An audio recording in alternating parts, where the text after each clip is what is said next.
Welcome back, everybody. Well, the massacre in Orlando raising new concerns about Homeland Security and the threat of those so-called lone wolf terrorists. This after we learned the FBI had been investigating Omar Mateen for months, only to later drop the case.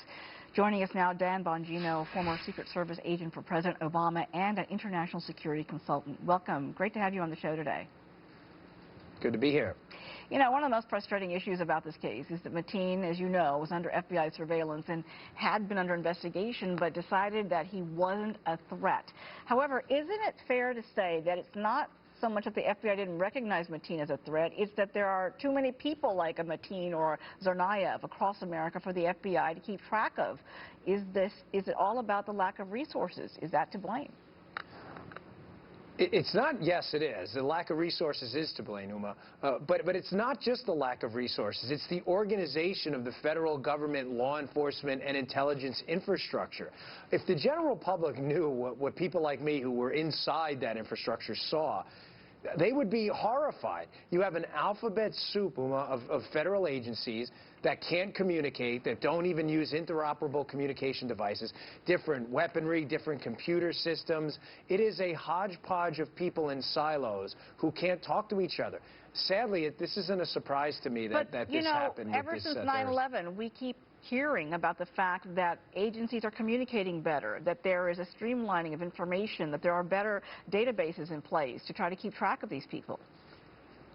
Yeah, well, yeah, that's a government talking point that's largely nonsensical. So you're saying nothing's really changed? They're probably...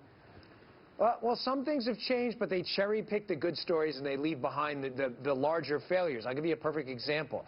Whereas the FBI may have made some improvements to TIDES, one of its terrorist databases, the creation of the DHS in general and this larger bureaucracy that's now overseeing all these smaller bureaucracies that it was supposed to clean up has far overshadowed and complicated minor successes like that. So, you know, if we gain an inch and lose a mile, was that really a success?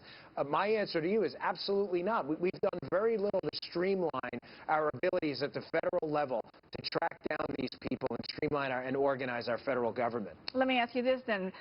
Could putting a Mateen, in this case, on a terror watch list have stopped this massacre? Are folks on that list, for clarification, under 24-hour surveillance? No, and I think the American public would be stunned to realize that we live with a government that spends $4 trillion and very little of it is allocated towards actual physical surveillance. Now, neither me nor any of my other law enforcement friends I talk to are recommending a surveillance society, but Uma, I think it's a pretty reasonable suggestion that if you're on a terror watch list, suspected of maybe being a soft target tactical assault in the future in planning that we should have agents out there maybe watching to make sure that you're not a threat. And there's just not enough people to do that because the government's wasting tons of money on a number of programs that aren't even working. It's terrible. Well, to that end, there was an internal memo released from the Department of Homeland Security this week about the fact that they're instructing their agents not to use the words jihad or Sharia when it comes to some of the training programs and trying to target some of the folks who might be of concern. What does this tell you?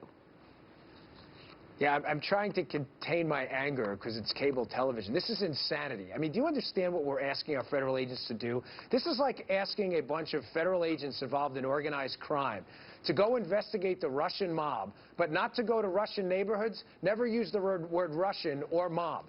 The bureaucratic pressure from the top, remember, people are policy, Uma.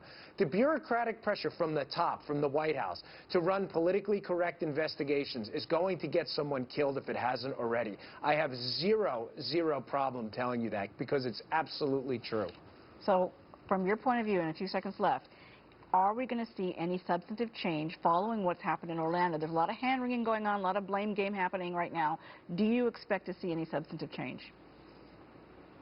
Not with Barack Obama in the White House. There's no chance. Sadly, I wish I could tell you something different, but no, too much political pressure. All right. Dan Bongino, thank you so much for your insights. Really appreciate it.